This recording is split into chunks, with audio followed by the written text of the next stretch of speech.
So today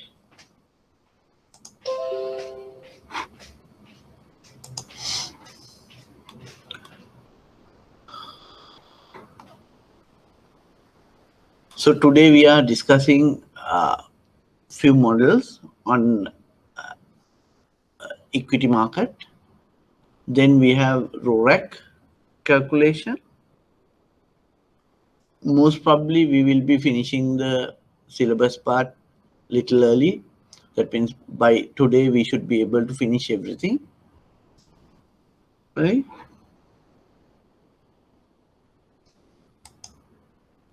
You have 7 slides, handouts.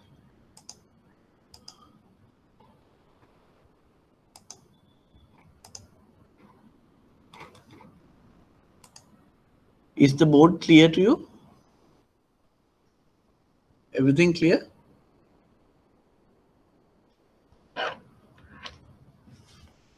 Right.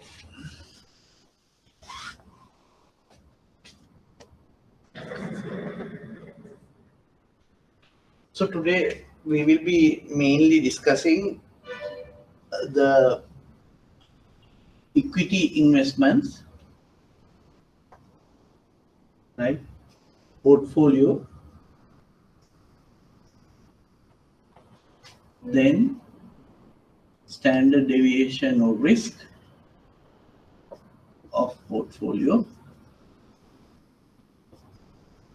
Okay. When you are investing in equity market, you have 2 risks, right? First one is the one which we call systematic risk. The other one is unsystematic or specific risk, right? So we have 2 risks. When you are investing in equity shares, we have 2 risks. First one is the systematic risk. The other one is unsystematic or specific risk. Systematic risk is the risk associated with the markets itself. Market risk. Like recessions, in interest rate scenarios, those kind of things, which is beyond the control of anyone, right? Then the unsystematic or specific risk is the risk associated with the specific in the stock or the share. Like we take an example of Haley shares. So risk associated with Haley's itself is here. Specific shares, shares of NDB, risk associated with NDB, right? So this is market risk which you can diversify. This one, this is the specific risk. When you increase the number of shares,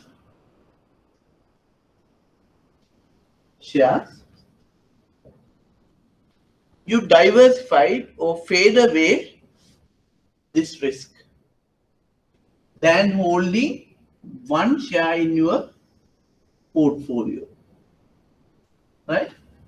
So this is the diversification effect, right? You have one share, you have specific, you have the systematic risk and this full specific risk.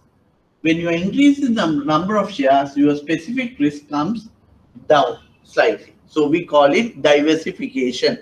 By diversifying, you can reduce the unsystematic or specific risk than holding one share. Like I have 100,000 NDB shares. Then I am facing a lot of risk. on top of the market risk, I have specific risk as well. I have 10,000 banking sector shares, 10,000 agriculture shares, like that, different shares. So the risk arising from the sectors differ. So your unsystematic risk or the specific risk comes down, right? So we have two models. We handle this part with capital asset PM pricing model, and this one is modern portfolio theory, right? So we will be discussing these two models to tackle these separate risks, right? So capital asset pricing model will look after the systematic risk, will give the return required for systematic. Portfolio will give you the diversification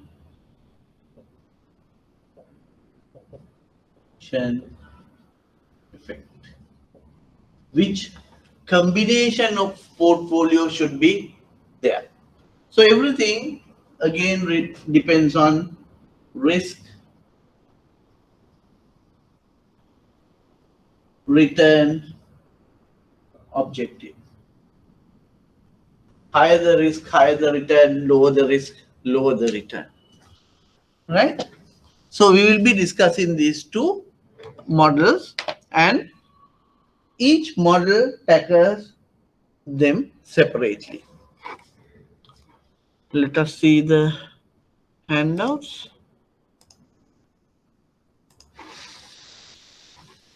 Right. This is the main presentation. Then these two, this one and this one goes with the main presentation. Capital asset pricing model and modern portfolio theory. Right? I'll take you through the main presentation.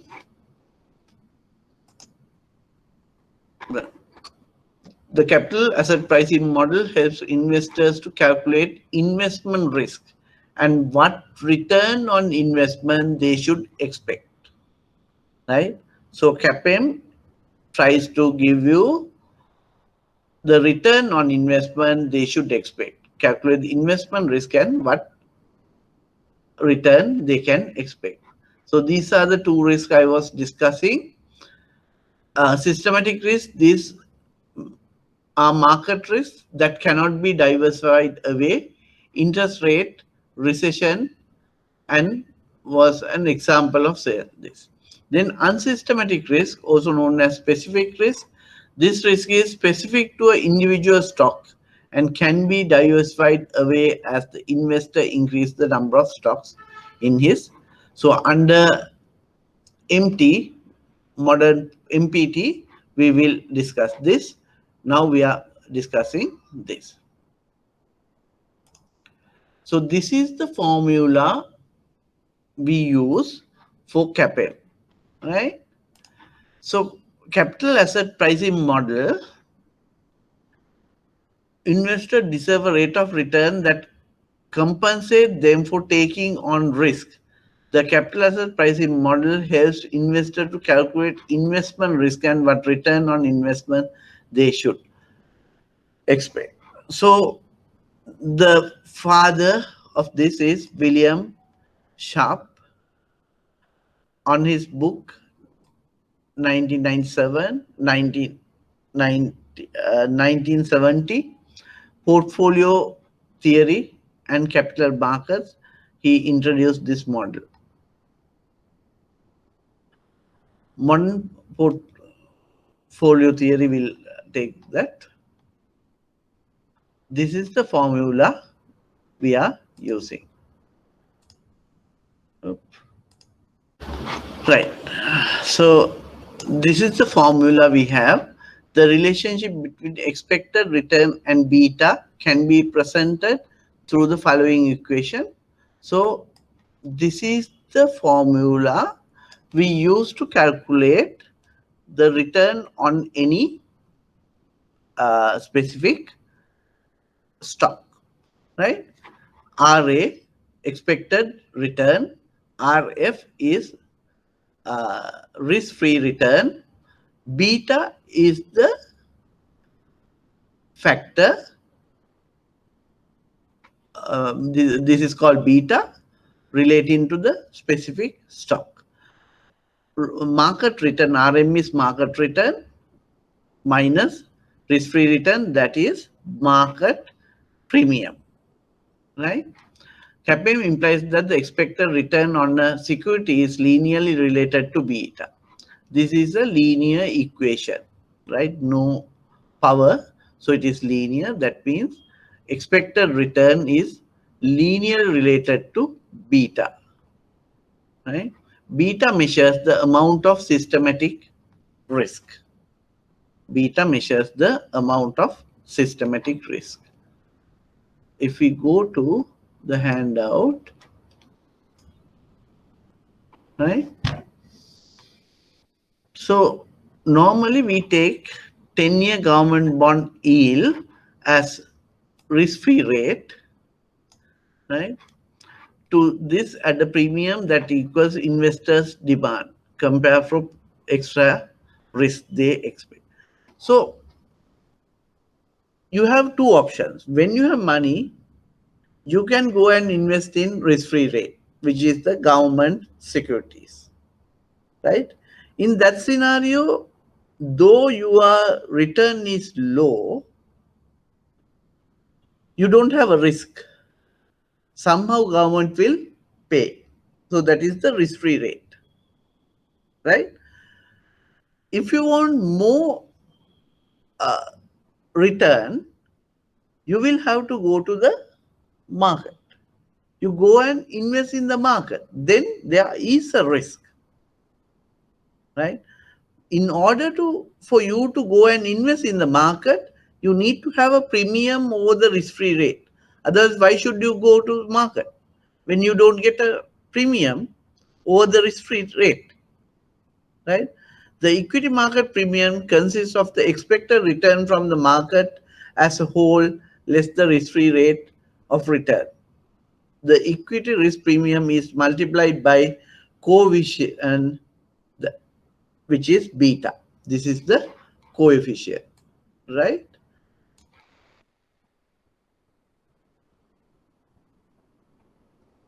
How are we calculating this coefficient? It is a statistical method we do this calculation. So we get the return on the specific stock and the return on the market on a daily basis or for the same time period and calculate statistically what is the beta for each and every stock. CAPM beta is the only relevant measure of the stock's risk. It measures the stock's relevant volatility, that is those like how beta is calculated based on that. So you take the return on the stock on a daily basis, then take the return on the market on a daily basis for a specific period of time, and statistically you calculate the beta.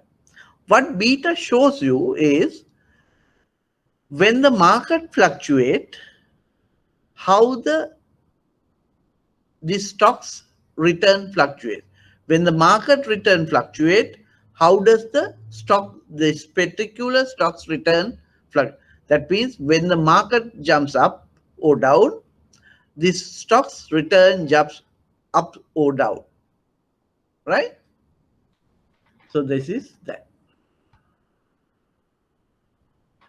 This is what I told. Beta is found by statistical analysis of individual daily share price returns on comparison with the market daily return over precisely the same period.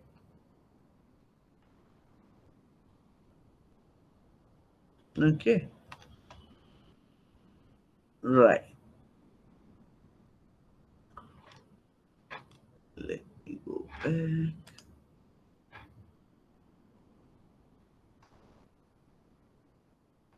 Calculate this one. Don't look at down. Beta is 1.5. Risk-free rate is 3. Market risk premium is 8. Then what is the expected return? Calculate and let me see that. Right? Calculate and let me know. Beta equals 1.5. A risk-free equals 3%. Rm minus Rf equals 8. Right? Do the calculation and give me answer. I have 15 people. I need all 15 answers.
So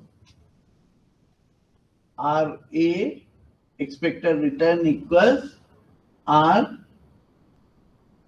risk free plus beta R market R risk free. This is the CAPM formula. Right? So can I know the answers?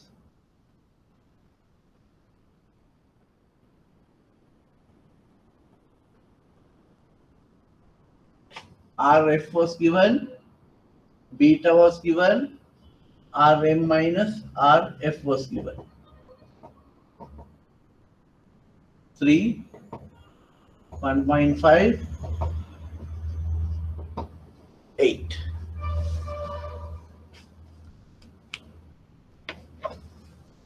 What is 15.92? I want this question, this one.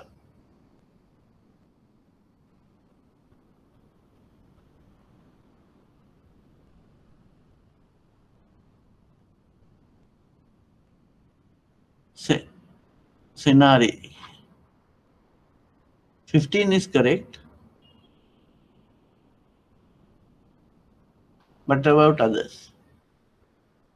If not clear, please let me know.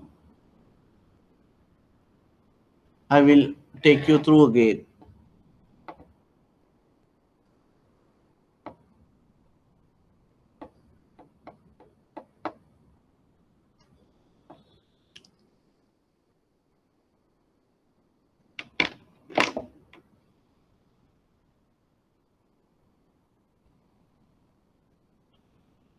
Is it clear or not? Why are you taking so much time?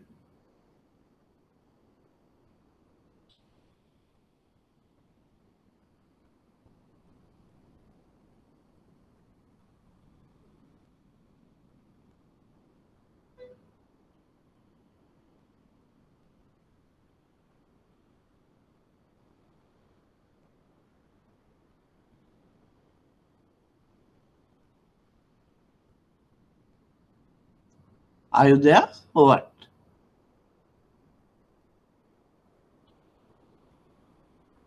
If not clear, please let me know. Only one person gave me an answer.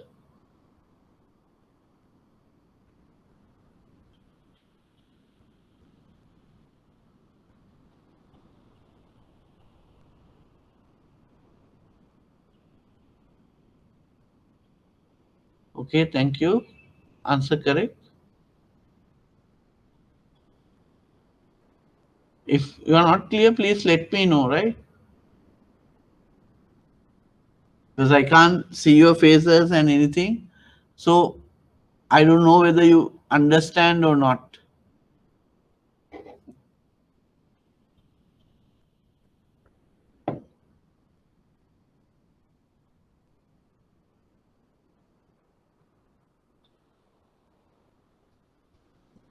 Up to now, what I told, when you are into equity investment, we have two risks, which is the market risk or the systematic risk, and the other one is specific risk or the individual unsystematic risk.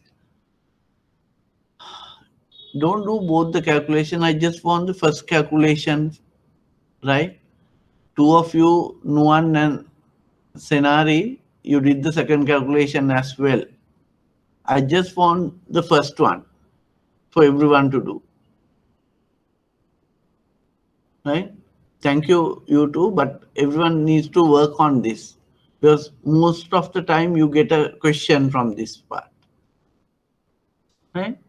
So we have systematic risk and unsystematic. Systematic risk is explained through this CAPM model, which gives you, like you have the risk-free rate, you need to have a premium over the risk-free rate in order to invest in a stock, right? Beta is the measure of the risk or the volatility.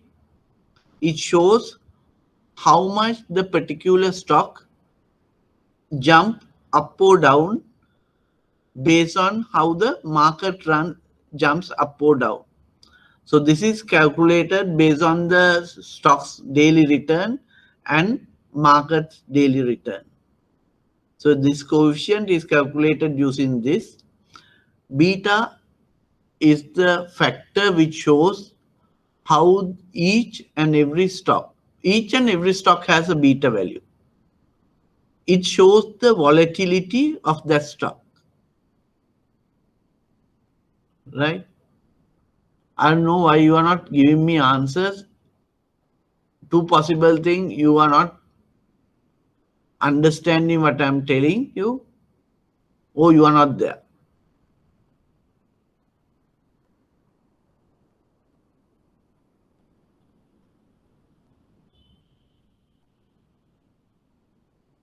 Return on a stock A equals expected return equals risk-free rate plus beta coefficient into RM minus RF.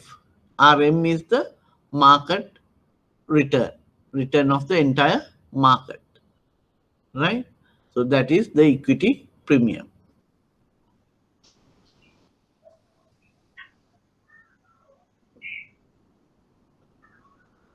Two of you have done the second question as well. Here I have written the second one.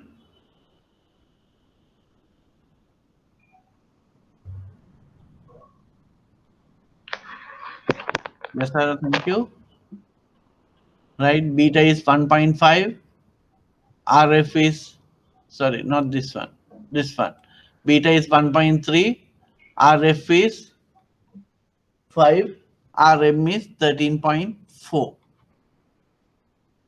Right? 1, 2, 3, 3 people has already done that.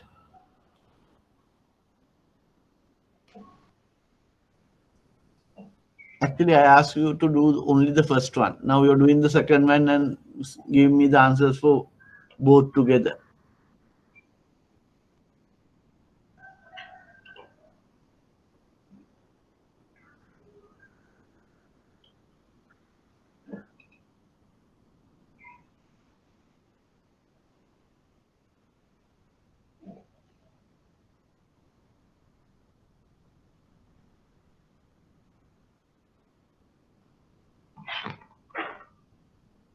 I'll give you 2 more minutes to finish.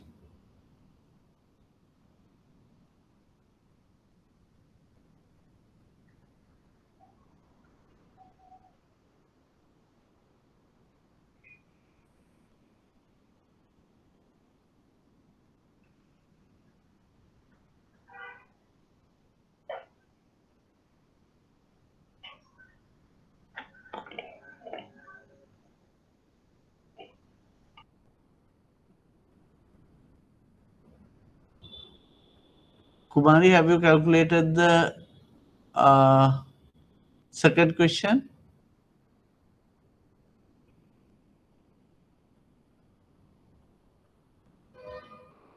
Thank you, David. Jeshika, thank you.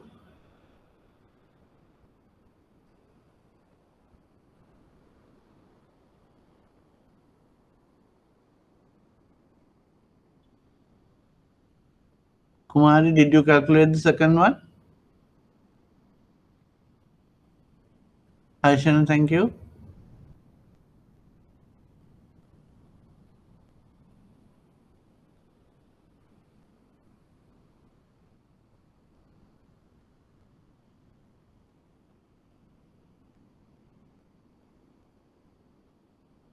Okay, thank you, Kumari.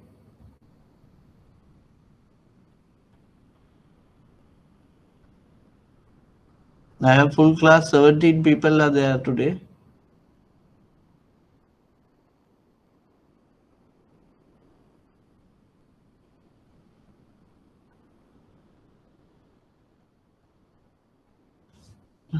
Right. Okay, Sajid. Uchita. Chapa. Thank you. Right? So let us go.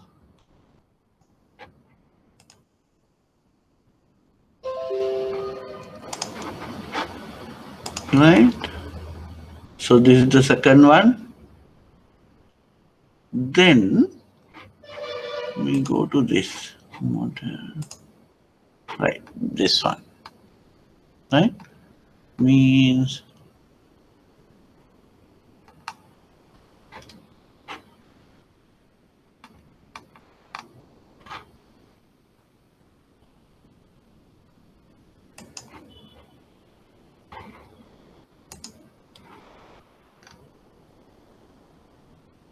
see, think about this one.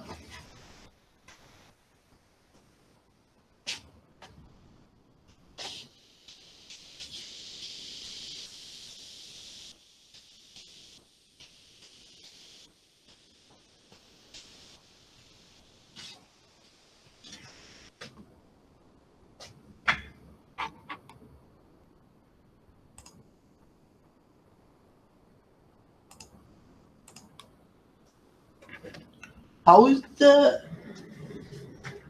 like, look at the board. Okay. We have beta, which can be less than 1, or beta, which can be greater than 1. Right? What does this mean? Beta equals 1.5. Beta equals 0.5. What does this mean? What is the meaning of this? When the market goes up and down, stock prices goes up and down. Right? When you have a beta, which is, sorry, this one, which is 1.5. What does that mean?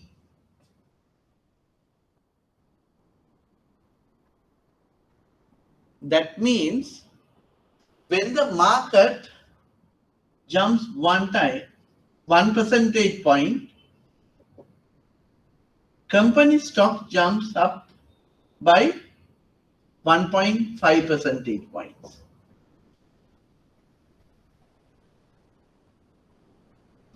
Right? This is jumping faster than the market. Right?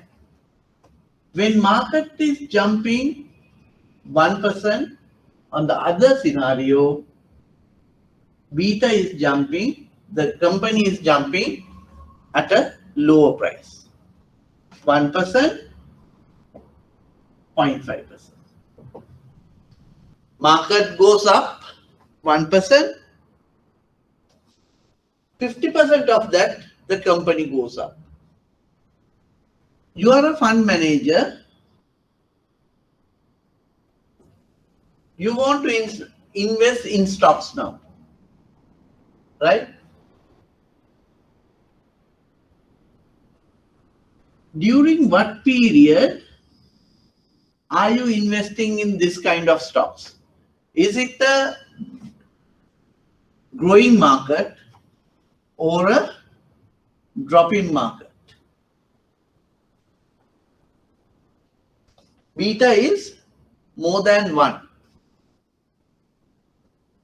You have money, market scenario, in this kind of a scenario where market is improving,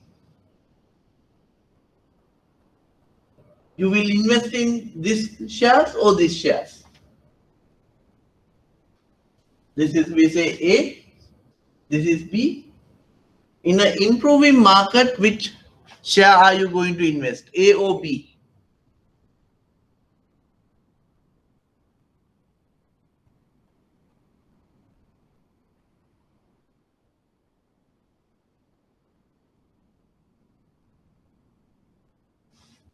Hurry up, we have finished lot today.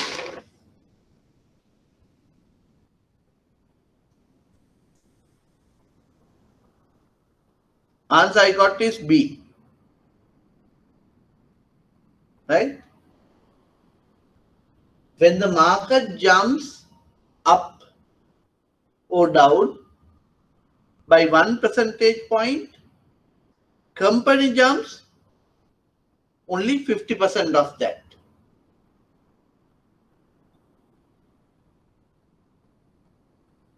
Right? In an improving market or growing market or where returns are high, when the market returns are high, do you want the company to return lower than the market? Rethink about your answers. Kumari, Dakshika, thank you. Others rethink?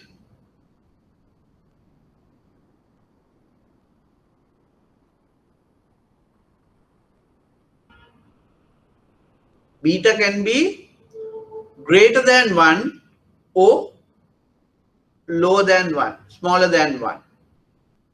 What does the meaning greater than 1? That means when the market jumps by 1 percentage point, company will jump 1.5 percentage points.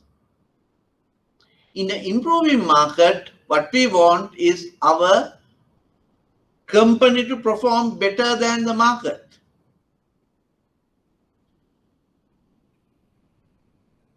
Right? In a dropping market or loss-making market, do you want your company to make more losses than the market? No. We want our company to do better than the market always. So, in a loss-making market, we want to minimize the losses of my company. So, we will go for companies where beta is less than 1. Right? Beta is less than 1. In a performing market, we go for beta which is more than 1. Then, when the market performs, company will perform more than the market. Whereas a non-performing market, when the negatively perform, market performs negatively, but company performs less than the market negativity. Is it clear?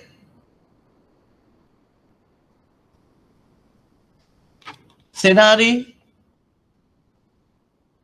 Harshana, David, is it clear?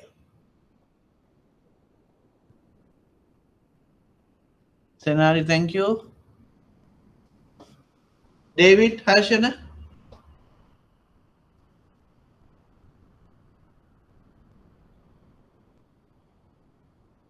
Thank you, David. Harshana. Okay, right. So, if you are this is the formula we use to find out the return we expect on the systematic risk, right? Beta is the coefficient we calculate based on the market return and the company's return. Beta shows the volatility of the particular stock, right? Beta can be less than 1 or greater than 1.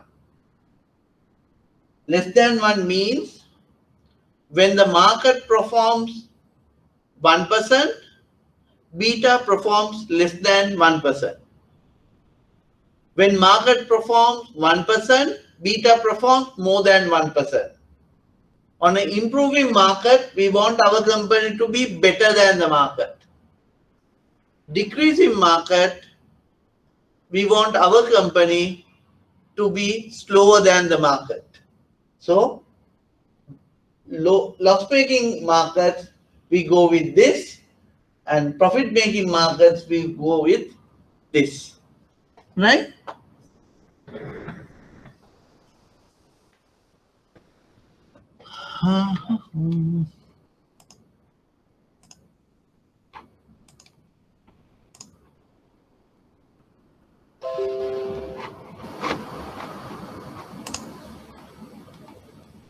Right. This is what they have talked about.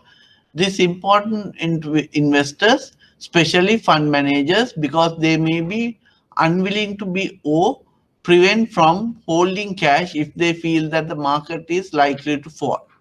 If so, they can hold low beta stocks instead. Investors can tailor a portfolio to their specific risk return requirement, aiming to hold securities with beta in excess of 1 while the market is rising. Securities with beta of less than 1 when the market is falling, right? That is CAPM model. Then we go to modern portfolio theory, which is developed by Harry Markovich, right? 1952. MPT says that it is not enough to look at the expected risk and return of one particular stock, right? As I started telling you, if you have just invested in one stock, you will face the entity of entirely the systematic risk and entirety of unsystematic risk. By investing in more than one stock, the investor can reap the benefit of diversification, right? So when you are increasing the number of stocks you are holding, you will diversify your risk. So that is the unsystematic risk you can diversify gradually, right? This is I started with this graph.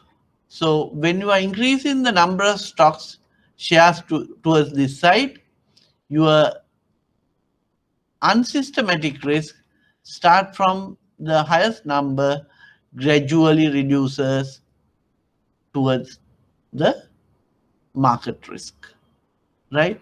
So risk eliminate by diversification. let us go to this one. Modern portfolio theory. If you were to craft a perfect investment, you would probably want to attribute to include highest return coupled with lowest risk. I started telling this depends on the theory risk return trade-off. Always we want the highest return but at the lowest risk. We don't want to take any risk, but we want the highest return. The reality, of course, is that this kind of investment is next to impossible. So while developing different models to find the perfect investment, the modern portfolio theory was developed by Harry Marcus Fitch, Portfolio Selection in 1952, Financial Journal of Finance.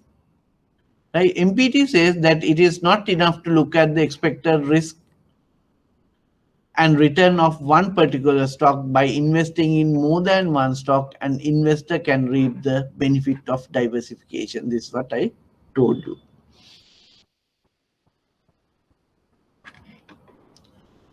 The risk in a portfolio of diverse individual stocks will be less than the risk inherited in holding any one of the individual stocks. The same example, you're holding stocks of one financial institution. So you face the market risk, then you face the specific risk of that company, right? Instead, you hold partly finance company, partly agriculture company, partly tourism company, partly transport company. So you have diversified your individual risk. When someone is not performing, other one will. So their underlying thinking is that these companies operate entirely independently, does not connect each other. That is the underlying thinking behind this theory. Look at the example. Consider a portfolio that holds two risky shares. One that pays off when it rains. Like if you have a mini hydro power plant shares, when it is raining, it will generate a lot of electricity, right? Then you are well off if it is rains. But if you have a drought, mini hydro will not have enough water to generate power, so your performance will come down, so your share prices will come down, right? But if you can have solar farm, shares of a solar farm, where they generate lot of electricity when it is not raining, then when there is a drought, you get lot of money. When it is raining, you will not get money. So individually you hold mini hydro shares only, you have a problem. 6 months of the year, no rain. So mini hydros will not generate power. On the same side, if you hold lot of shares of a solar farm, 6 months of the year, it will not generate power because it is raining, right? But if you hold shares of mini hydro and shares of both are risky, but if you hold shares of mini hydro and shares of the solar farm, when mini hydro is making profit, solar will make losses. When solar is making profit, mini hydro will make losses. So this will balance out. That is diversification. The risk in a portfolio of diversified individual stocks, right? Consider portfolio that holds two risky stocks. One that pays off when it rains and the other pays off when it does not rain. A portfolio that combines both assets will always pay off, right? Bahinoko tekai, bahinatiko tekai. So both sides they will perform. Adding one risk asset to another can reduce the overall risk of an all-weather portfolio.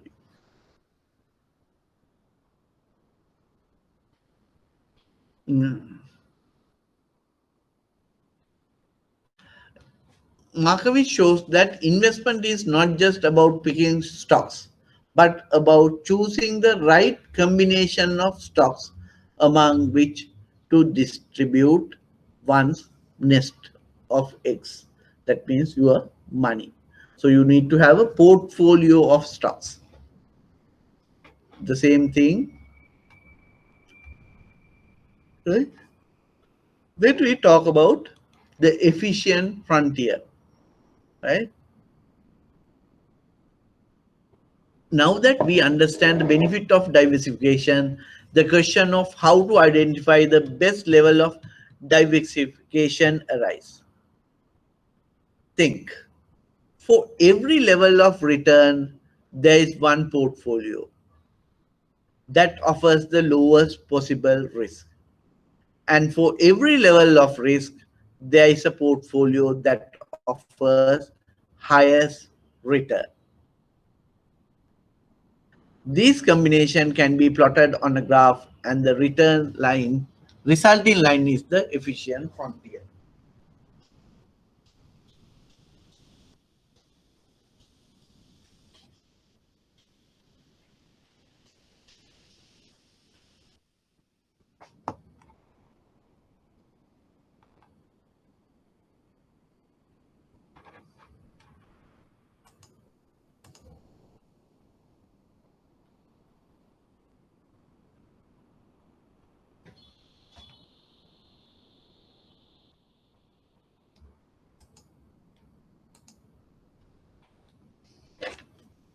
Efficient frontier is this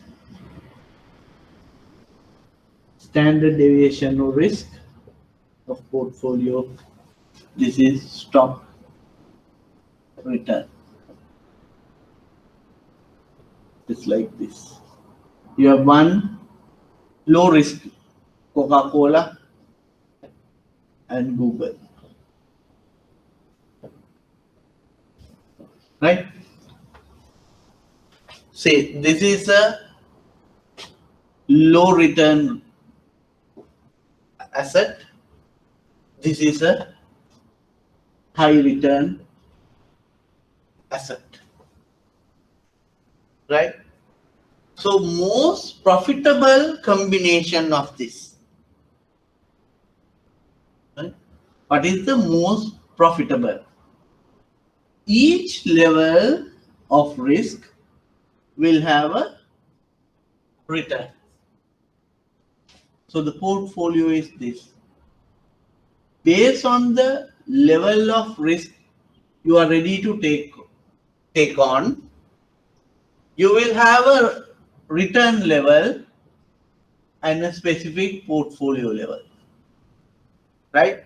When you go to this, very high risk, very high return. Very low return, risk, very low return. Right? This one. But if you plot these combinations, you get this line. This is called efficient frontier. Okay. So if you are a rational investor, you will be investing only on the portfolios given in this line. Right? You will be investing only on this line, where each level of risk will give a return and a portfolio. Though you want to find out the highest return and the lowest risk portfolio, which is impossible to take, this is the combination of best at the any level of return, risk you take. There is a portfolio which gives the highest return, right? If you go above that, you will get more, but you will have a different risk as well. So rational investor will invest on this line. And again the MPT says this portfolio combines with risk-free investment using borrowed funds. Your return would be higher. This modern portfolio theory will add to say, with the combination of this portfolio, if you have risk-free investment also using borrowed funds, your return would be higher than the investment in this, right?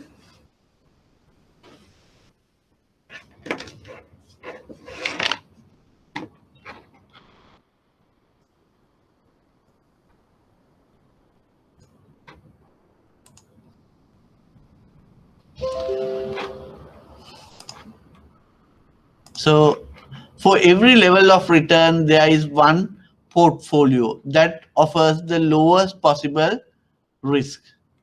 And for every level of risk you take from the x-axis upward projection, there is a portfolio you cut the frontier line, and that offers the highest return you project it to y-axis.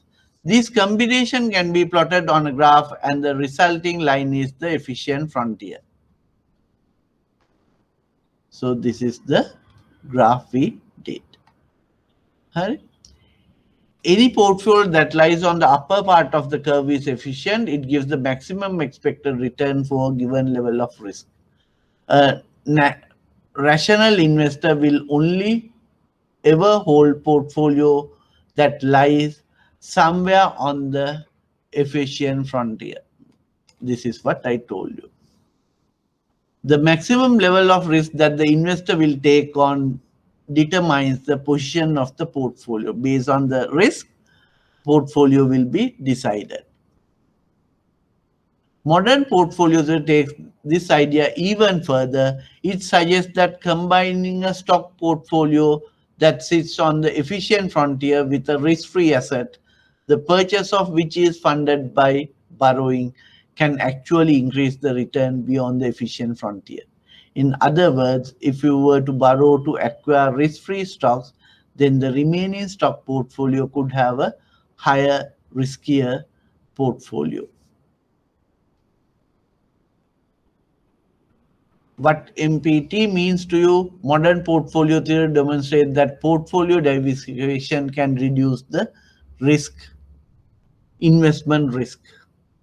Shortcomings are, as I told you, to start, we have to rethink the notion of risk. Sometimes you will have to buy some riskier stocks in order to diversify. Then further it says possible to select stocks whose individual performance is independent of other investment in the portfolio that I told you. Then the third one is this, otherwise the logical to borrow to hold risk-free. Right. Three mismatches are there. Logical to borrow to hold risk-free investments. Stocks are performing independently in the market. Third one, sometimes you will have to buy riskier stocks for diversification. And these are the mismatches or shortcomings in portfolio theory. Right? Then we have another issue. How much is sufficient to diversify your risk? How much is sufficient to diversify your risk? One expert says it is 100 shares. even 100 stocks is not enough to diversify all the risk, right? William Bernstein says that. But Edwin J. Elton and Martin J. Gruber in Modern Portfolio Theory and Investment Analysis 1981, it says, when you invest in the 20th stock, your diversification achieved. Very close to achieving optimal diversification after adding the 20th stock. So those are thinking schools, different ways, but diversification, you need number of stocks in your portfolio. Right? Any questions? Any questions?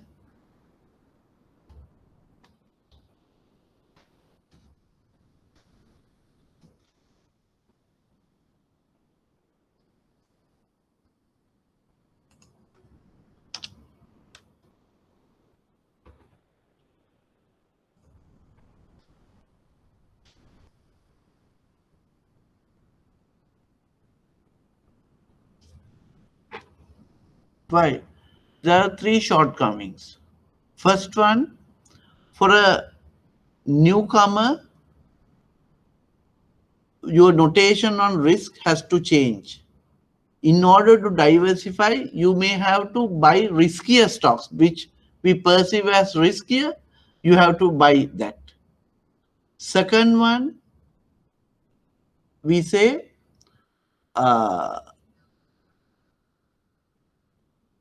stocks are operating independently. There is no link between different stocks. We don't bother about recession, interest rates, or anything. It is market independently, it operates. Third one, they said, in order to increase the return, you need to have risk-free stocks. For that, you can borrow and invest. Those are the three limitations we see on this theory. Senari, is it clear for you? Or did I answer your question?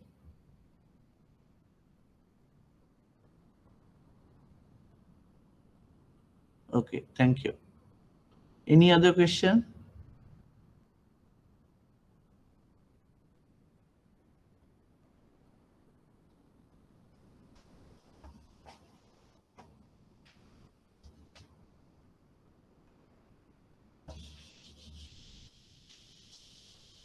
Because I won't be able to recap it for you again. Recapping it.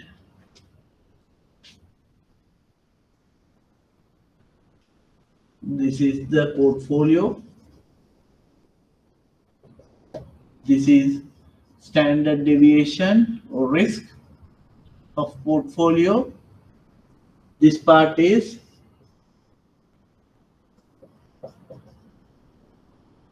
systematic risk, which is handled by capital asset pricing model. Then you have this one,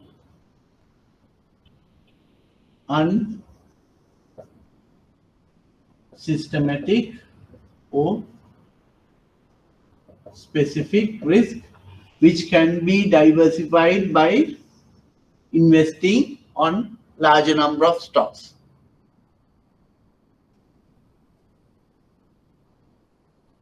Margin trading is something else. I'll let you know.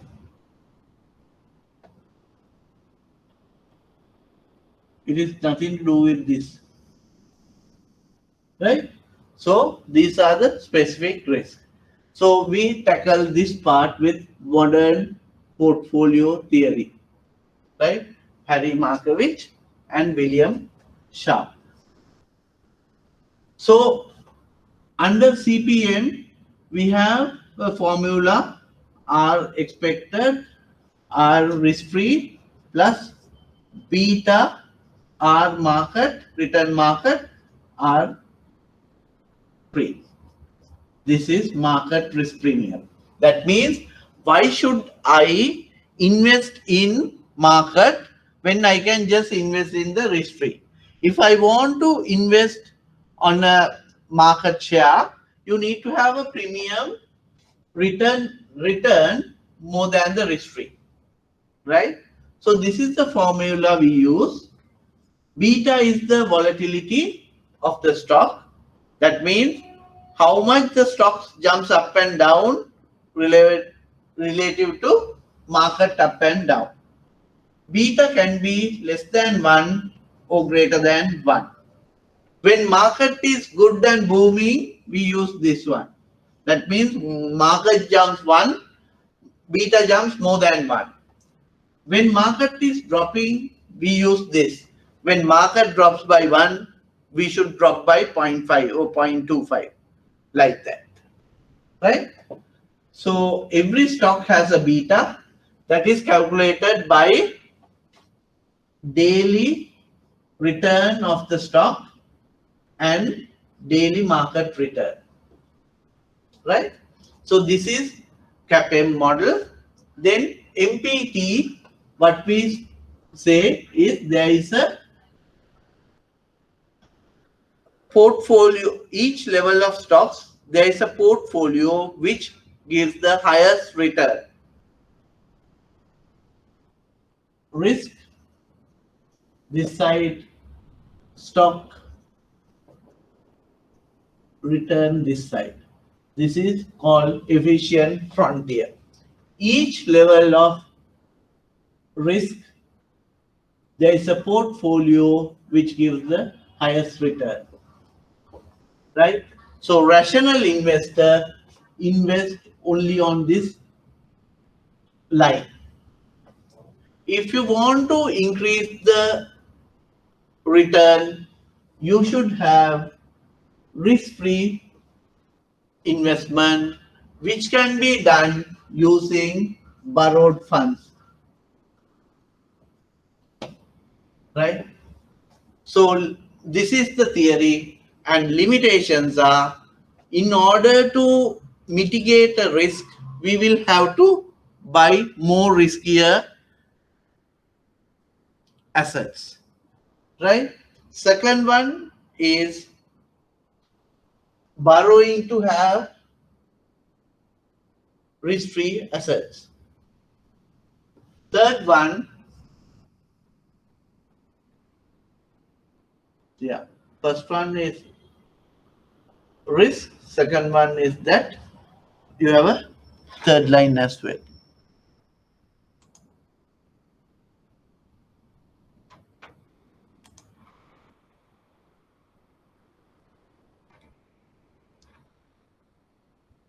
That is the individual performance. Then again, there are two sides, two thinking schools. Even with the 100 stock, you can't diversify your entire risk. But other school says when you add the 20th stock, you are close to the optimum diversification, right?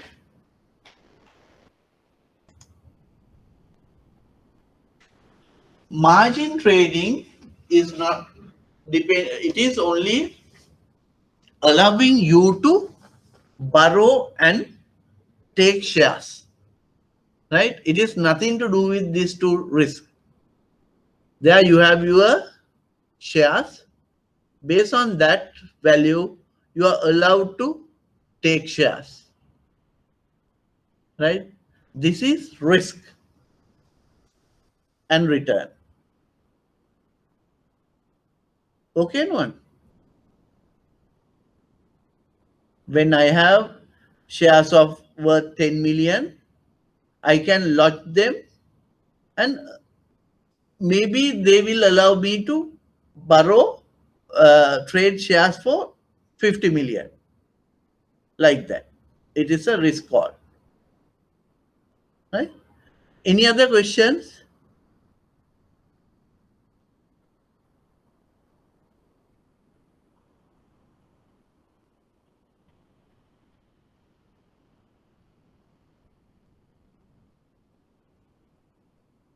Can I proceed to the other part? If no questions?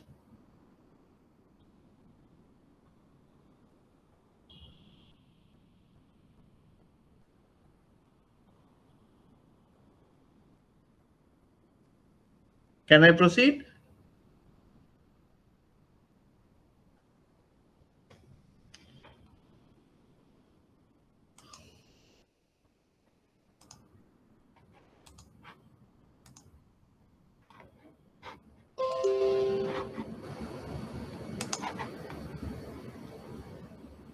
This we did. Yield curves. Right? You heard about yield curves? Yield curves represent the relationship between interest rates of different maturities but equal quality. Or it is also known as term structure of interest rates. In a graph that plots the maturities ranging from shorter to longer.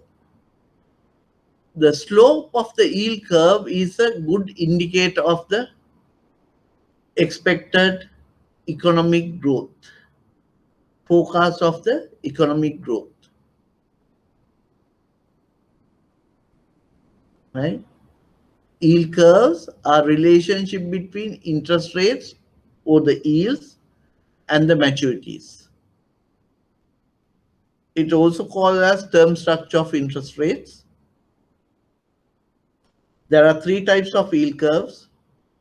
So yield curve is a good indicator of forecast of the economic growth, right?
These are the three types of yield curves.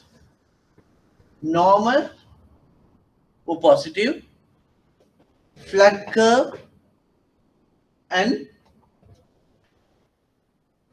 inverted yield curve or negative curve, right? Which one shows you a positive growth? How are we going to interpret this? Right? We'll interpret this one. Short run yield of a bond is low. Long term bonds yield is high.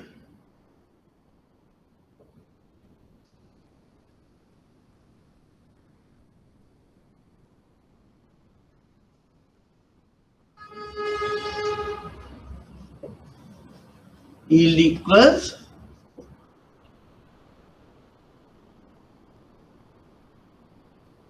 face rate minus current price rate.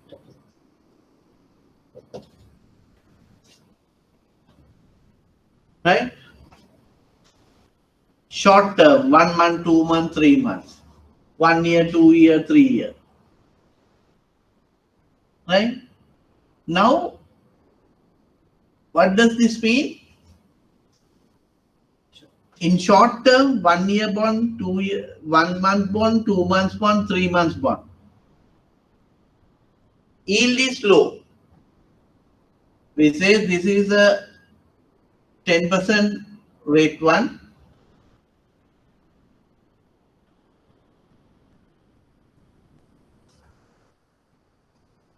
This is X percentage. When everyone wants to buy short term, everything depends on this. What is this? Our life depends on this. Can someone say what is this graph?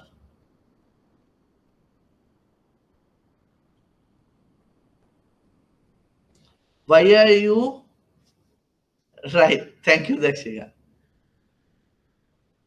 Supply and demand curve. Why are you wasting your Sunday evening?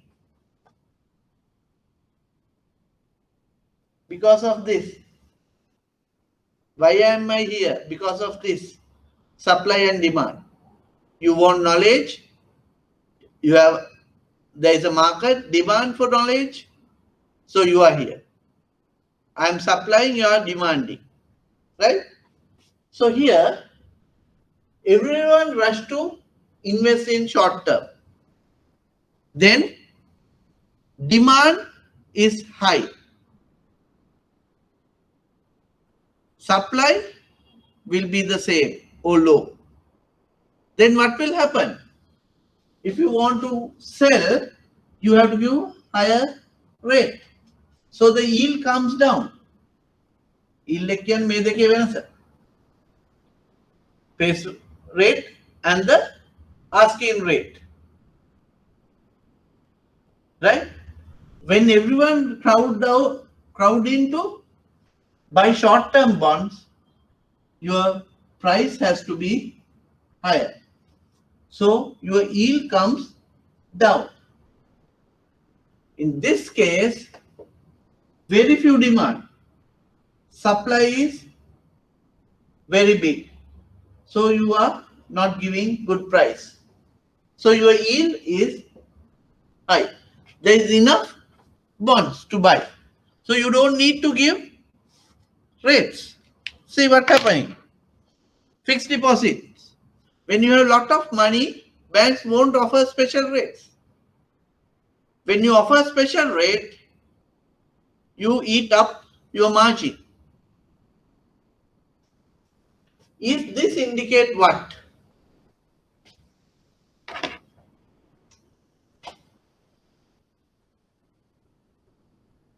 Growing economy?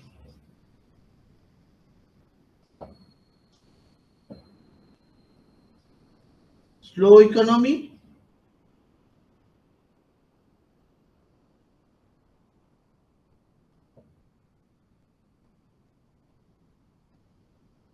Dropping or negative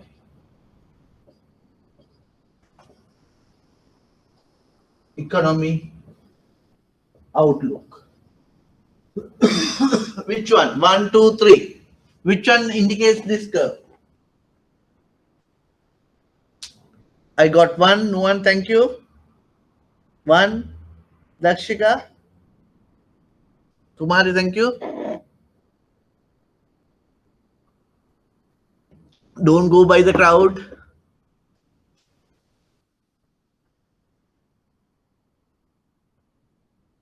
Ibrahim, thank you. Yes. Now we expect the market to grow. Right? We expect a growth. So people don't want to put their money. Don't want to fix their money for long time. So they want short periods. Then when people crowd in for short period investments, the price will go up. When the price goes up, because the demand is high, supply is low, so the price has to go up. When the price goes up, yield comes down, right? Yield is low. Okay. For the future, long-term bonds, demand is low. So there are enough supplies for the future ones, long-term ones. Because no one wants to invest longer term thinking that economy will grow, so the return would be higher, right? That is the long term one. Then, despite the period, your yield is the same. That means whatever the premium period, there is no premium added, right? So it is a slow economy. It is a flat one. Whether you invest in 3 months or 1 year or 2 years, still your premium is the same because economy is slow. We don't expect it to grow. We don't expect it to deflate, right? So it is a flat curve. Then this one, invert, is the same. We expect the economy to be worst, drop day by day. So when the economy is going down, but we try to invest in long-term funding, long-term assets, right? I don't want to put money today for 1 month or 2 months. Because after 2 months, I don't know, it will go below. So I will fix it for 1 year or 2 years, right? So the demand will be high. Supply would be the same or the low. So the price has to be high if you want to buy. Then yield comes down, right? Longer tenor, this. Short term, demand is low, supply will be higher, price is low. Then since demand low, supply enough, bonds are there, so you don't need to give a premium price. So yield would be higher. This one. So you are expecting a drop in the economy, right? So how nicely it shows you the economy forecasting. When you have a future bright economy, we have a yield curve like this. When the economy is low, this is the position. When economy is expected to drop, we have a negative yield curve. So normally 1 or 2 years prior to the economic recession, this will indicate that. Is that clear? Any questions on yield curves?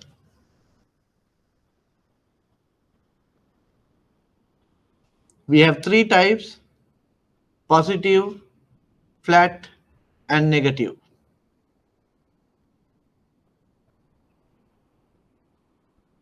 I show you the handout.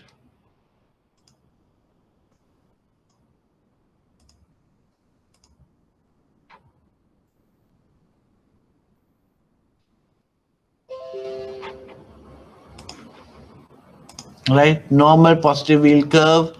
This is how the yield curve looks when the economy is growing and investors are confident in growing economy. Investor demand additional premium for long-term maturity bond.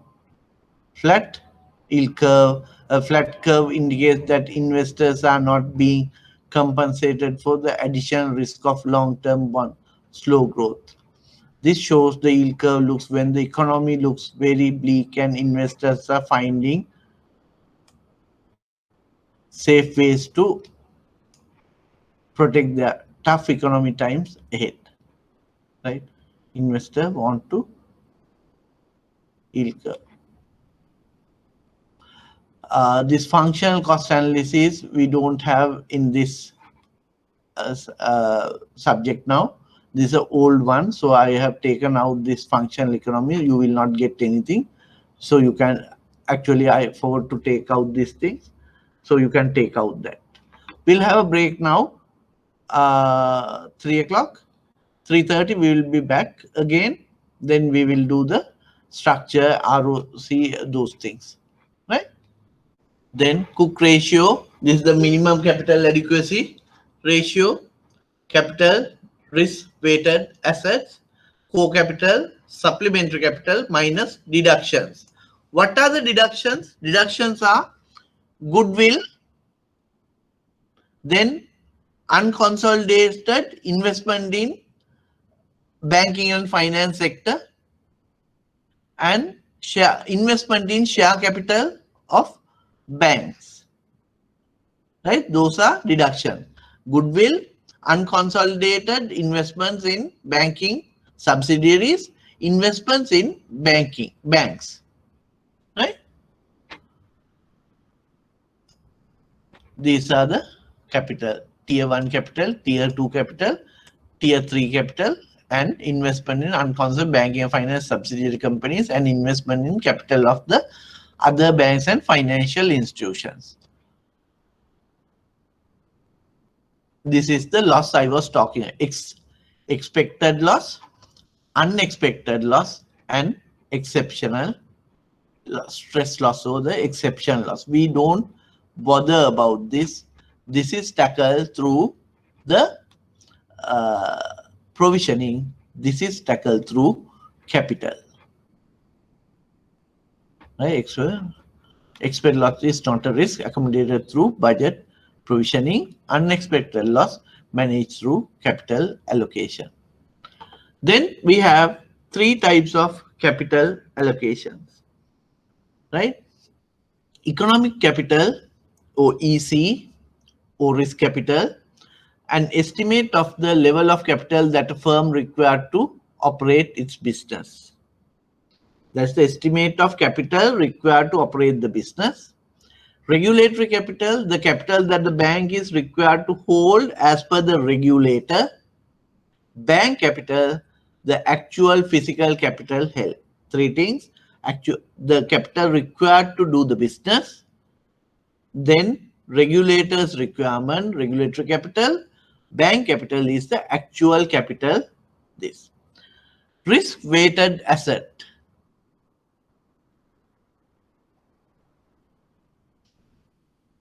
Risk-weighted asset is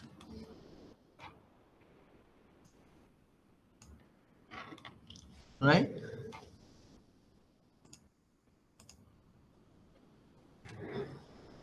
This one.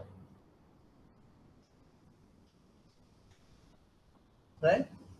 Here under risk-weighted assets,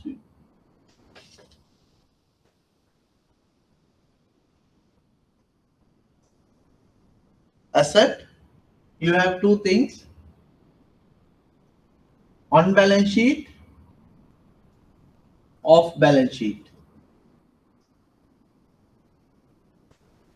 Right? You can take on balance sheet assets as it is, but off balance sheet you need to convert it into on balance sheet. In order to do that, credit conversion factor, we multiply the off balance sheet items with a factor called credit conversion factor. It can be 100%, can be 50%, it can be 20%, like that. Any standby letter of credit goes as 100% factor. Standby letter of credit amount into 100% is credit conversion, will be a on balance sheet. Then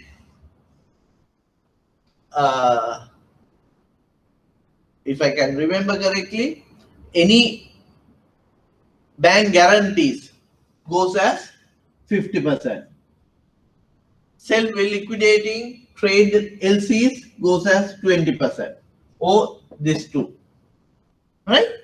So all off-balance sheet facilities or contingent facilities need to be converted to on-balance sheet facilities when you are considering the asset book. In order to convert off-balance sheet items, you have to multiply off-balance sheet items with credit conversion factors. Those are 100, 50 and 20. Based on the type, you have to multiply. Then you get the asset.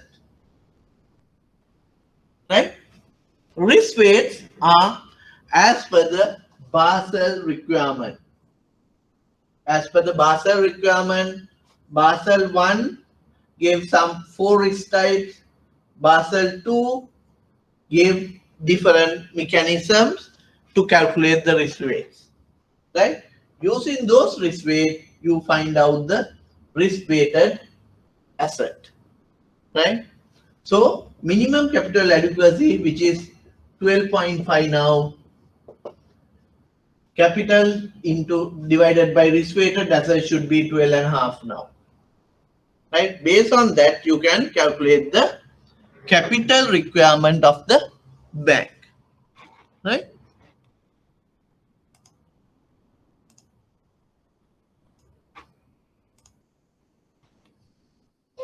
Risk weighted asset is here. So asset asset is twofold. Firstly, the on balance sheet asset, and secondly, you need to convert the off balance sheet asset into on balance sheet asset. Right? Then that comprise the entire asset. Then risk weight, you have to take it from as per the Basel 2 now. Right? Right. Risk-based pricing, RORAC, risk-adjusted return on capital. Risk-adjusted return on capital is RAROC, risk-adjusted return divided by economic capital. I'll give you an example. We work on the RAROC based on this. This is the formula for RAROC. RORAC, RAROC all same. Revenue from the asset book minus expenses. It is operational expenses and market expenses. Return on capital, expected loss, divided by economic capital. Economic capital is what? Capital required to operate the business. So we have a loan portfolio of 1,000 million, which is 1 billion. Annual rate of return is 14%. NI, interest income, II, is this.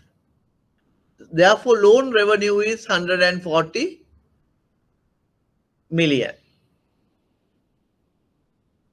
Economic capital against loans, which is 12%. Economic capital is 120. This into this. This came from this into this one. So you need 120 million rupees in order to do a book of 1 billion. Right? Economic capital invested at 8.4%. This money, capital, you can go and invest. This is assumed rates, right? 8.4, risk-free rate, assume one. Right? This 120, you can't go and give it to loans and all. You need to hold it at 8.4. Return on economic capital is 10.09.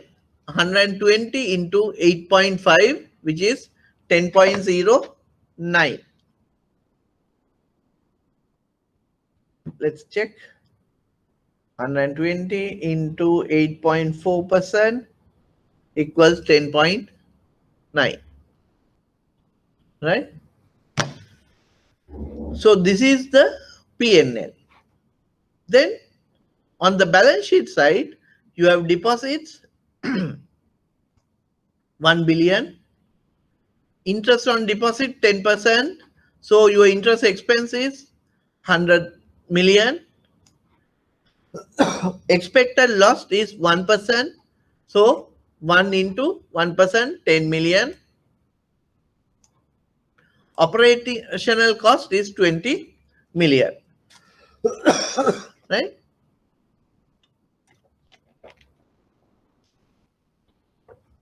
Numerator, it is what? 140 minus loan revenue minus expenses 100, which is the interest expense, minus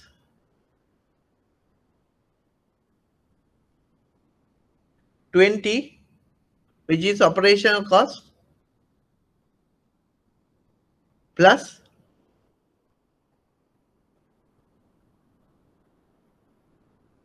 10.909 minus expected loss, which is 10, it is 20.09. 140 is your revenue from the loan. You have to pay interest on the deposits 100, minus you have operational cost of 20. So now you have a 20 million income. You have invested the capital at 8.4, so you will get 10.09,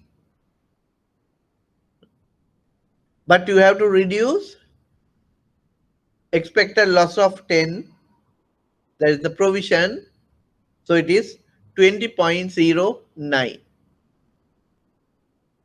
Denominator will be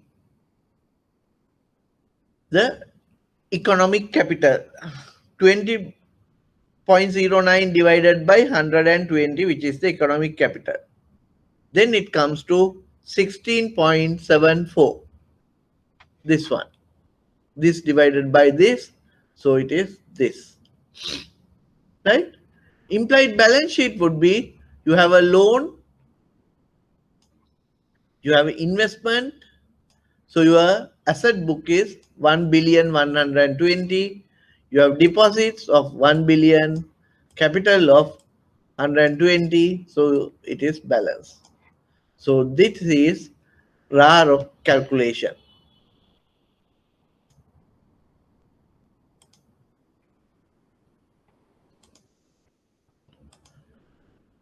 You want any explanation on this RAROC?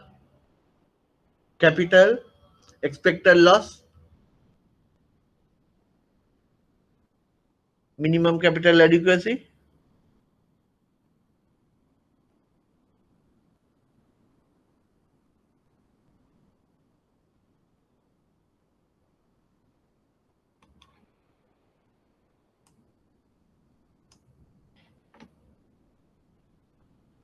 Okay, Senare, capital is the most important thing, right? See, this is the controlling point, capital. The ability to grow your bank, grow your business depends on the capital, right? Basel came to effect in this regard. If you are small, do the small business. If you are big, you start doing big business. So they hold us from the capital point. They hold us from the tail, right? If you don't, each and every bank, we have capital constraints. Like we don't have enough, lot of capital. Based on the capital only we can grow. We can increase our books, because for each and every loan, you need to hold part of our capital, right? So we have to decide which loan gives us the best return, because bank is not a charity. We have to find out the best return.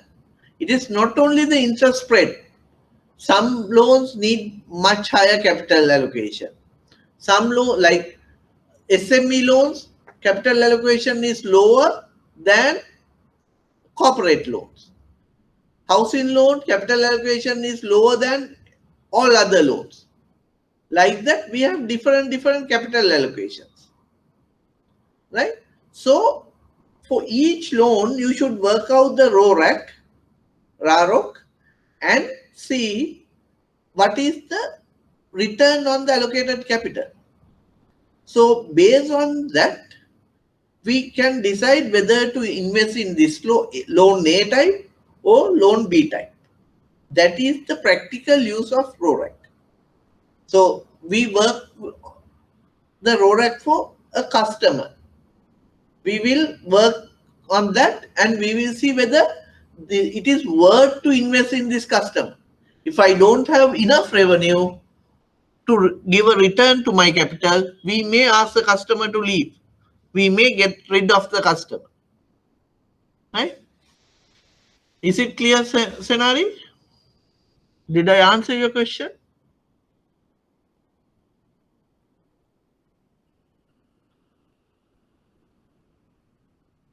Right. Okay. Any others? Any other question? If not, I will be proceeding to the other part.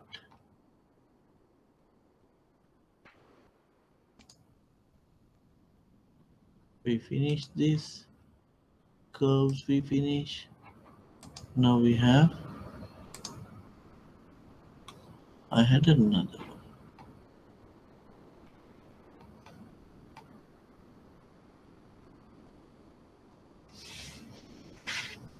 Pricing.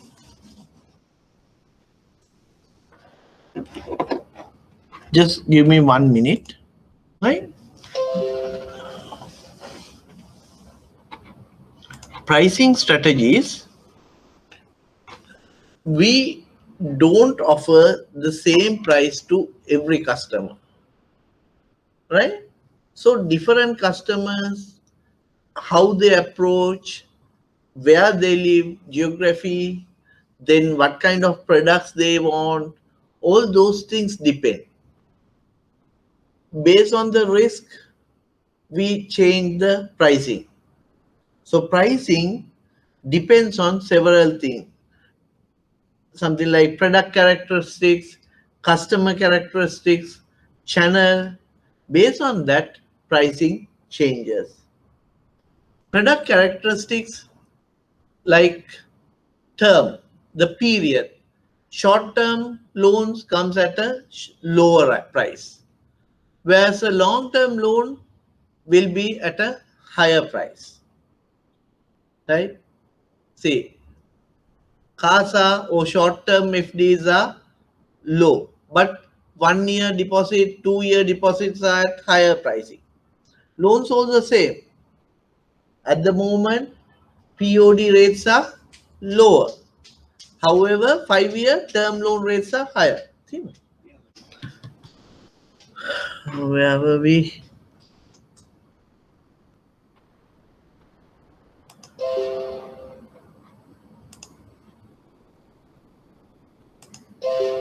Right.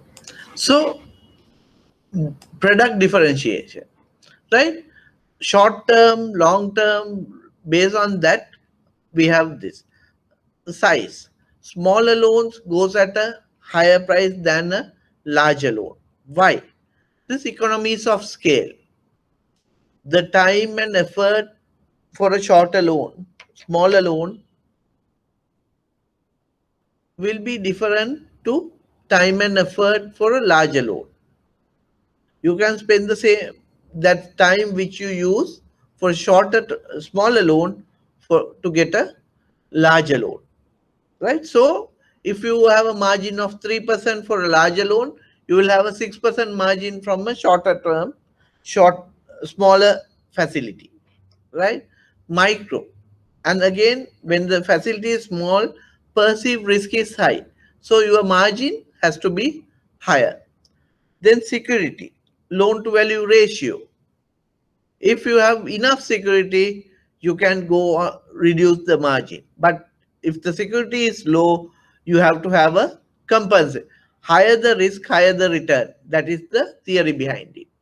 Type of transaction, whether it is a one-off transaction or revolving transaction, whether it is a clean transaction, is it backed by a self-liquidating asset, like that type of transaction also matters to pricing. Nature of collateral, whether it is cash back, property back, stock mortgage back, or personal guarantee back. Based on this type of product differentiation, pricing changes. Then pricing on the credit products, customer characteristics, credit score. Like when the customer comes in, two customers come together, but one customer's crib is green colored and the second customer's crib is yellow, you will not give the same pricing to both the customers. Both customers are not the same, different risk ratings. So your pricing has to be different. Geography. If the competition is high in the geography, you can't give higher margins based on the market availability of customers. There are some markets in the country where the good properties are very low. Therefore, whoever has a good property, title property, will have to offer good rates, right? Where some markets, we have very few branches, banks. So ability to earn higher margin is high, right? In some markets, all the banks are there. They are competing heavily. In that scenario, your ability to get margins is low. Just hold on, right? So geography, based on the credit scoring, rating, geography, then the relationship. What you offer to a new customer differs from what you offer to existing customer.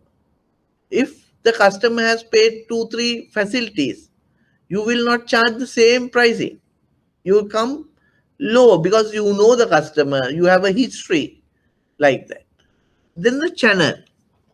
We current days we have lot of channels. Based on the channel, our cost also changes. So the margin available, margin to be charged for a customer will change. If a customer walks into a branch, servicing that customer is high cost, right? So you may get a higher fee. Own sales forces. We have sales forces who goes out and bring the business. Appointed brokers. We have appointed brokers. So we have to pay them. Then your margins will be has to be higher. Digital channels. Then your cost will be lower. So you can price the product lower. Pricing approaches, we have two things. Risk-based pricing. RAROC we discussed based on that. Risk-based pricing. And acquisition wants retention pricing. In order to acquire, you can price certain products lower. Then retention, you need to retain a customer, so you go differently. So acquisition was versus retention pricing. So these are the pricing methods you have, right? If I go to this one, pricing strategies, these are the basic strategies we use in pricing. Cost-based pricing strategies, value-based strategies, teaser pricing strategies, strategic pricing, miscellaneous pricing. These are the pricing strategies we have, right? These pricing strategies are common to financial products to FMCG products, right? So please go through this handout where you will get the pricing strategies. Like I'll explain the first one, cost based. The pricing strategies are based on the cost of the underlying product or service. Absorption pricing include all variable cost as well as allocated fixed cost. It may or may not include the profit markup. But when you price it to absorb all the cost. Profit it can be a break-even product or profitable product. Break-even pricing, the setting of price at the exact point at which the company earns no profit based on the examination of variable cost and estimate number of units to be sold. What do you mean by break-even? No profit, no loss. So we price at that point.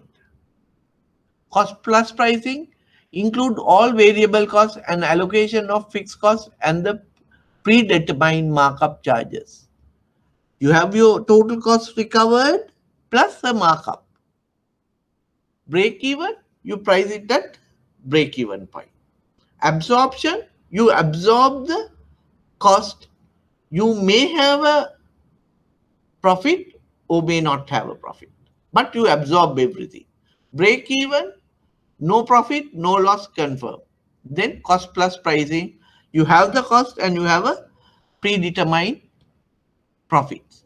So that is pricing strategies.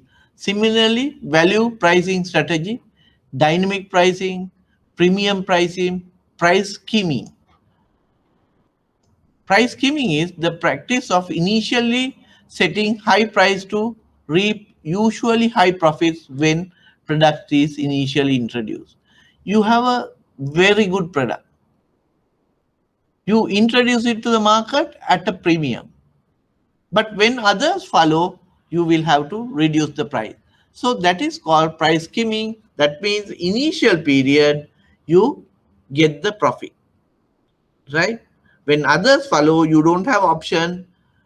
You will have to reduce the price. But initial stage, you do a very high pricing.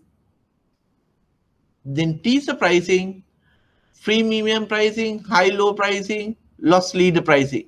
The practice of offering special deals on few items in hope of drawing in customers to buy others. So in a bank, you may give very good pricing for your credit cards.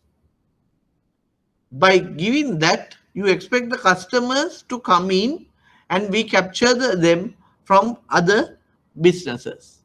So something like that. So please go through this handout. It is easy one. These are the pricing strategies. What we discussed was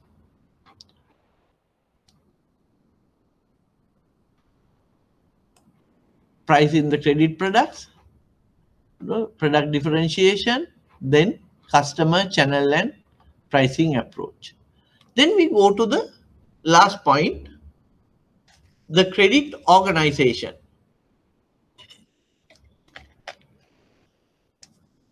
Here we follow one simple theory.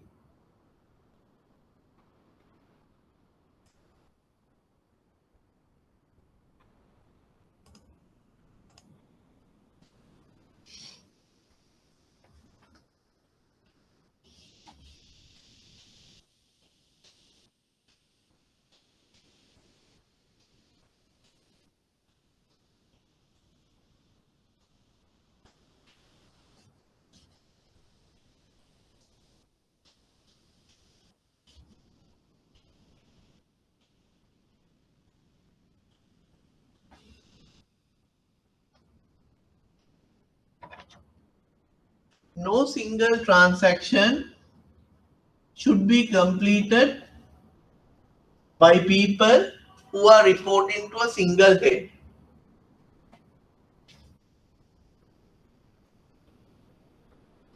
This should not be the case. Origination,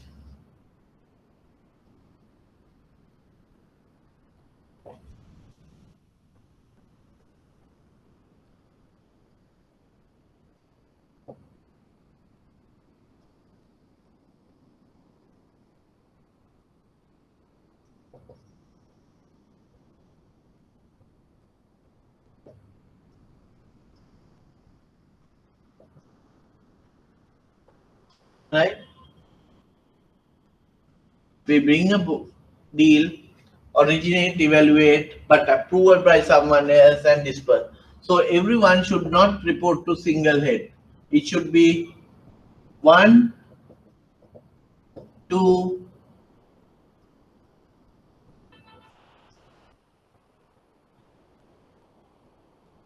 3 heads, right?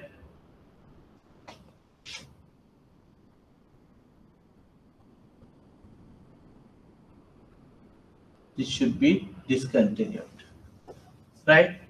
So credit organization development depends on this principle.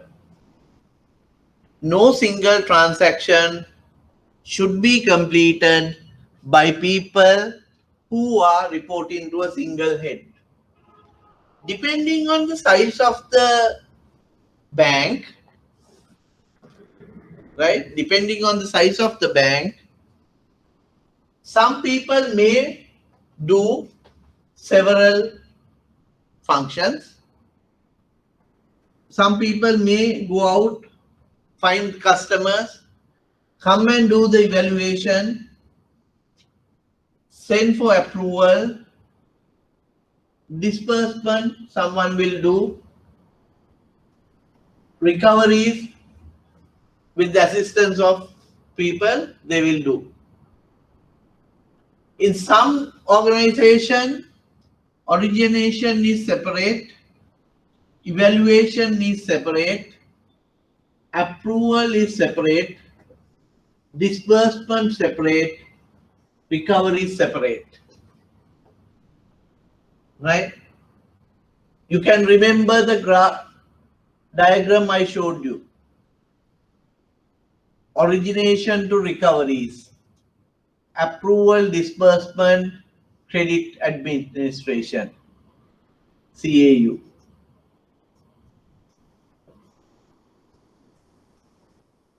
You can remember this one. So based on this structure, we have to create the credit department. So we have loan department, which is responsible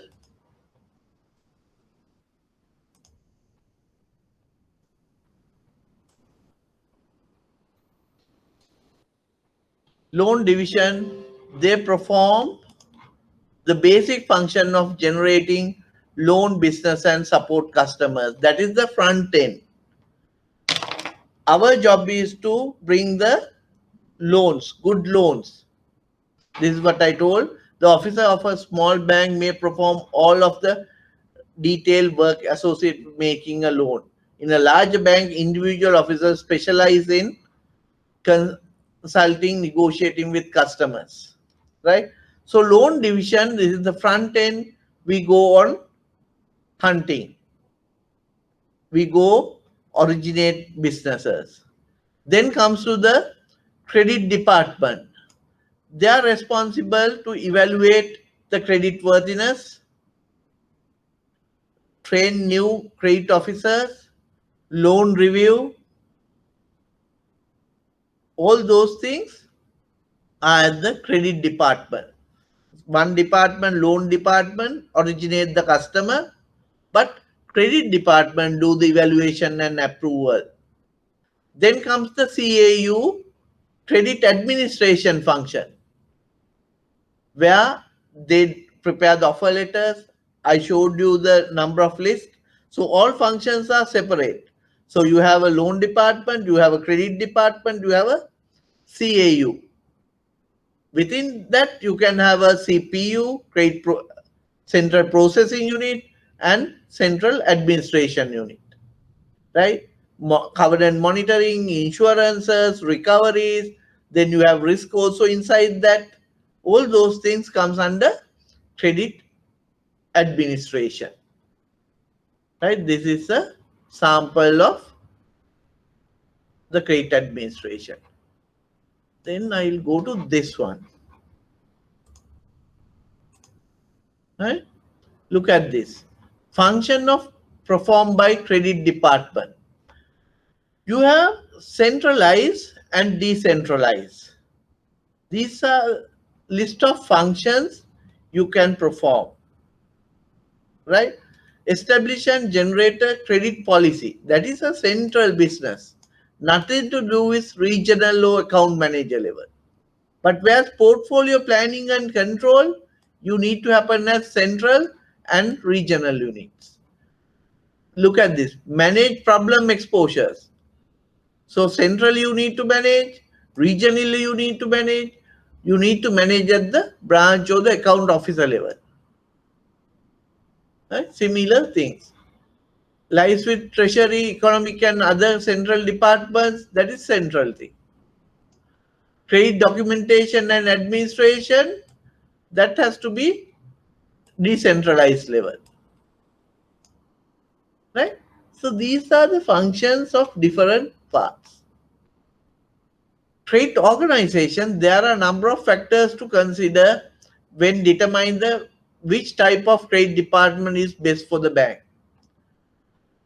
Right? When you are deciding which type of credit department you need, centralized, decentralized, that you have number of factors. The product offered by the bank. If you offer sophisticated, specialized products, larger products, securitization type products, or syndicate loan type product, centralized is the best, right? But if you are going on small trading businesses, smaller SMEs, then the decentralized would be the best, right? Bank which operate in the lower risk criteria credit area and offer commodity financing products or broader market tend to pass down the credit decision to the branch level or even to the account manager level, right? This is sophisticated, this is not sophisticated.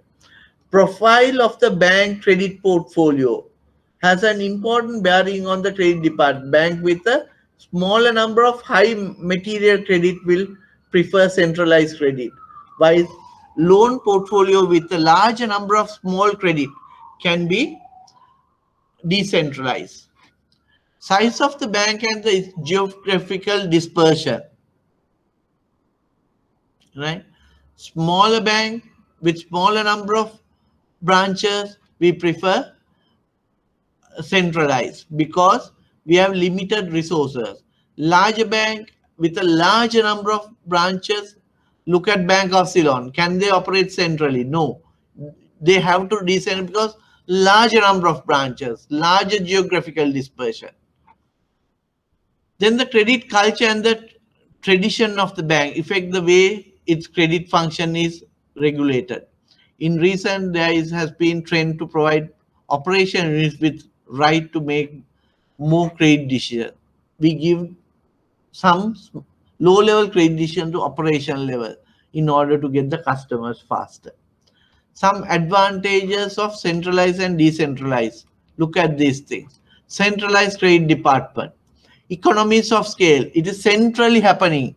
So economies of the people we need, specialized people, high-end people are limited. If you go on to decentralize, you need lot of people everywhere. But centralized, you need those heavy headcounts at the center only. Concentration of expertise, few personnel required. Economies of scale, larger. Compliance with credit policy is easier to control. We centrally control, so Whatever this has to be done within short period, we do it. But if it is centralized, decentralized, information flow is little time consuming and interpretation would be different. Disadvantage: local credit functions are relieved of credit responsibility. They try to tend to pass the file, and that then it is their central baby. Branches we have given, they have approved. Remoteness from the corporate clients, everything from center, the big clients in the area will not like that. Less responsive to local market condition. Centrally, they take the decision. All decisions taken from an AC room. They don't know how difficult the regional markets are. More bureaucracy, long processing time. Everything center. Then decentralized credit department, advantages and disadvantages are local autonomy and responsibility. The branch or the regional office need to work on this.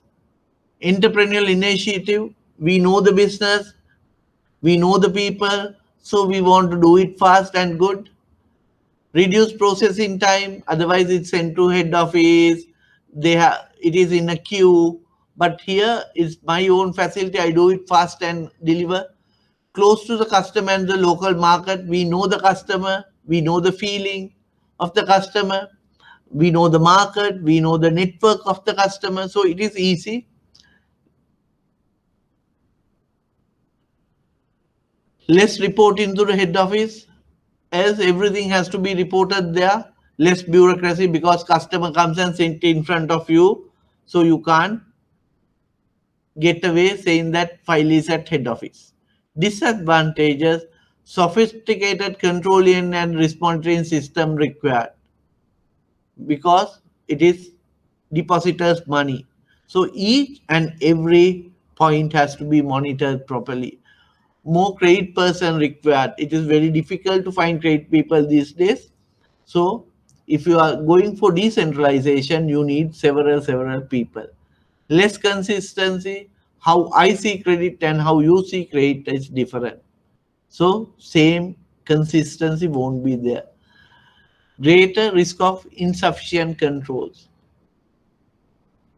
Finding when it is decentralized, risk controls are the most difficult thing to do.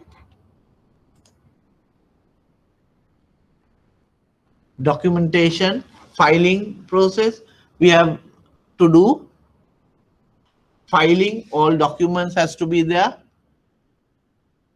These are the few sections of the filing: credit authorization, financial analysis, valuation data, correspondence with client, legal documentation, count amount of credit, purpose of credit, authorization. In authorization, you need to know all these things. Financial and up-to-date audit balance sheet, short analysis, cash flow analysis, forecasting, well, status of the collateral, valuation, security margin, those things. All correspondence has to be filed. Legal documentation has to file. Yeah. That brings to the end of the session. Let me see whether I miss anything.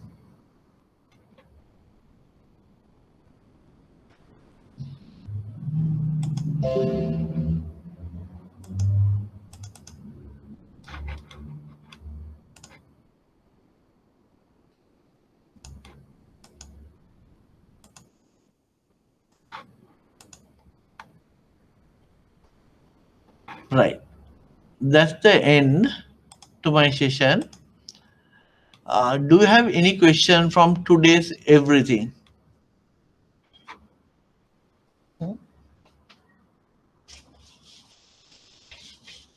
We did several things today.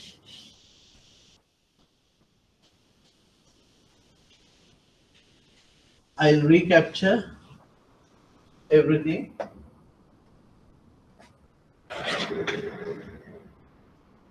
We started with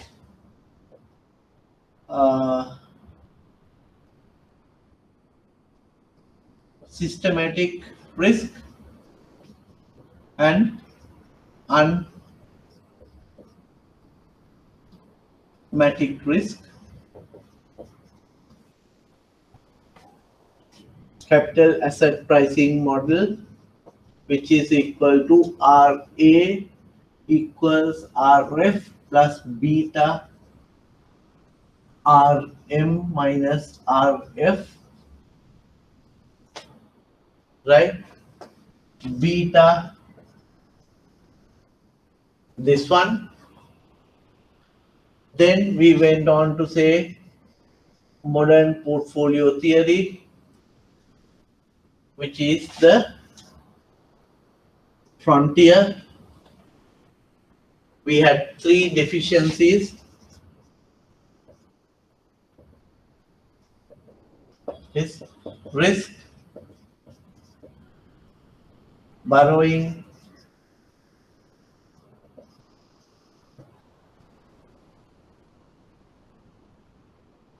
and there's another one.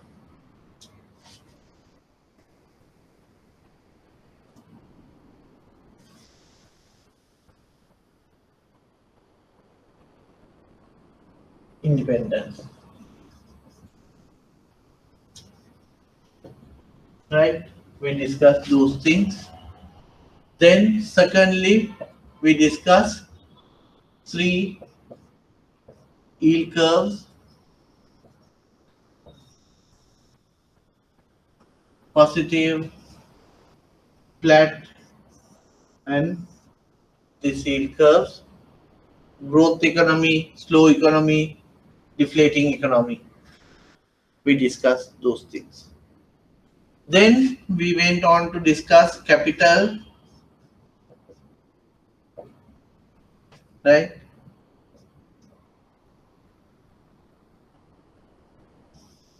Unexpected loss. Then we went on to discuss MCA, this, right?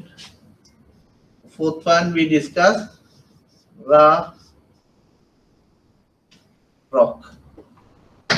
Fifth we discuss pricing, customer, market, product characteristics. Sixth we discuss the credit organization, loan division, credit division, and trade admin division. We discussed this.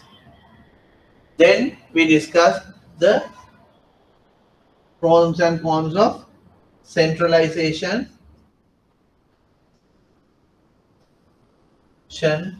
and decentralization. Then I gave you a handout, pricing strategies.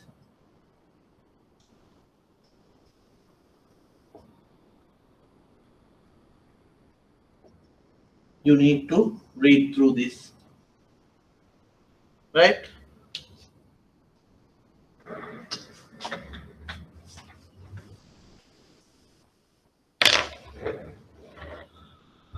Right.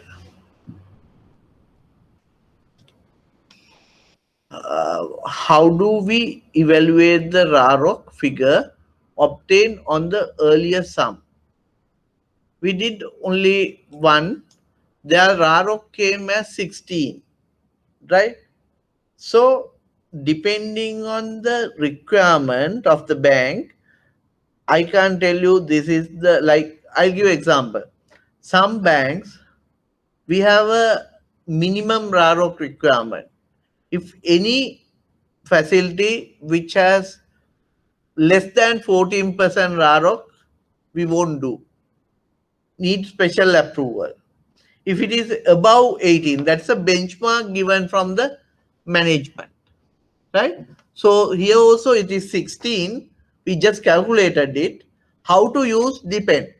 If the bank's RAROC requirement is more than 16%, we can't give that facility. If the RAROC requirement is 12%, you are at a 16%, you are well off. Right? Like that. Deshika, did I answer your question?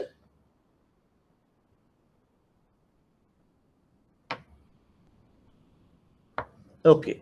Any other question?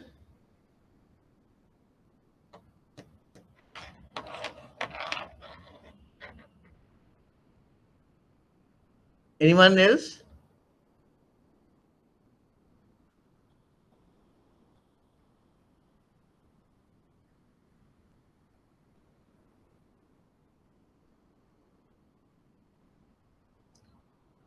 So if no questions, I will call it a day. And remember, you will get 2 questions from me. But whatever I will ask from the things I did in the class and from the handouts I have given you. But you need to go through everything if you want to answer the questions. I may not ask anything from outside, but within the handouts and what I taught you, I will ask questions. Right? But don't expect anything to be cut paste from the handouts. Right? 2 questions, 40 marks. 20 each. Okay? Then thank you very much. All the best.